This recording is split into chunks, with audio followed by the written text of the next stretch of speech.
Students at SPU are now mourning the loss of 19-year-old Paul Lee, who was killed in yesterday's campus shooting, and must also be deeply concerned about the conditions of two other students who are being treated right now at Harborview. And it raises questions about the lasting impact this may have on students at SPU. To help us sort through some of that is best-selling author Dr. Jantz. Thank you so much for being here. I want to mention, Matt, such an important topic. This is your alma mater, so for you, This is personal. I'm well connected there and still am. I immediately thought about the graduating seniors because they're about to exit college, and this happens right before they finish up, and all I can think of is, how do you make sure that this isn't their lasting memory? If you were to talk to them, what would you say to them? Okay, anytime there's a trauma, it tends to be our lasting memory. I want you to go back and remember all the great times of college, all the accomplishments, and I want you to remember what's ahead. This cannot be the defining moment. This is also an opportunity, it's an opportunity to take this and go and be of service to others. It may not be related to the shooting, but use this as a time to give to the community. We've got to change the meaning of this trauma.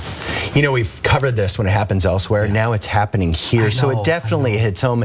You think about those students who witnessed it and what they're going to be dealing with psychologically in the days, months, years to come. What do you say to them? Well, first of all, it'd be normal. I may suffer some depression. This may come back to my mind when I don't want it to. I may have what's called even a flashback. I may have difficulty sleeping.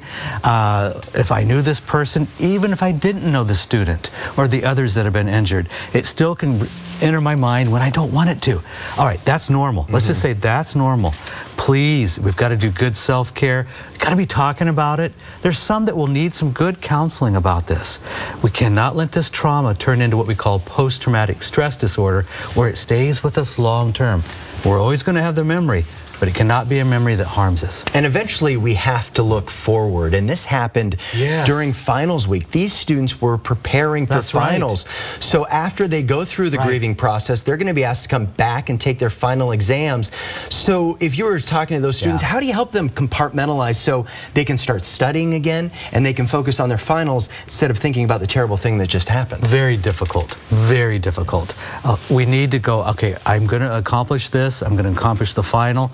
And it doesn't mean I'm not going to ignore. It doesn't mean I'm not going to deny what's happened.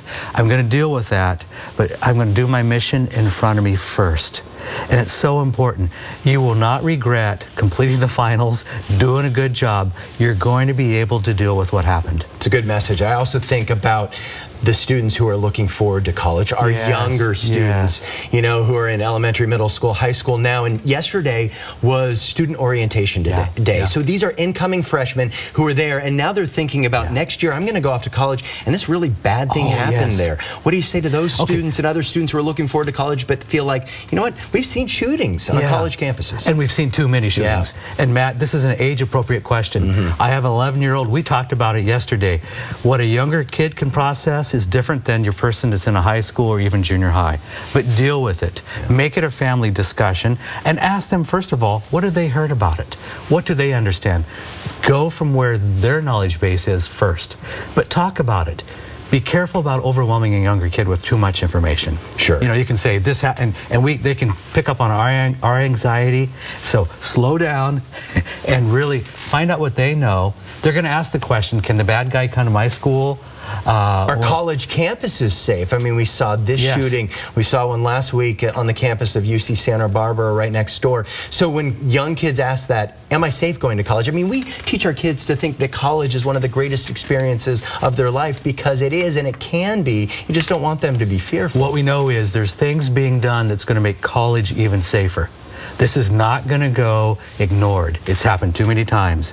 I'm going to say yes, we're doing things to make schools in general safer places. Lastly, you know the president there at SPU. I do. He was really impressive yesterday in calming that college community, and you could tell it comes from the heart. Yeah, absolutely.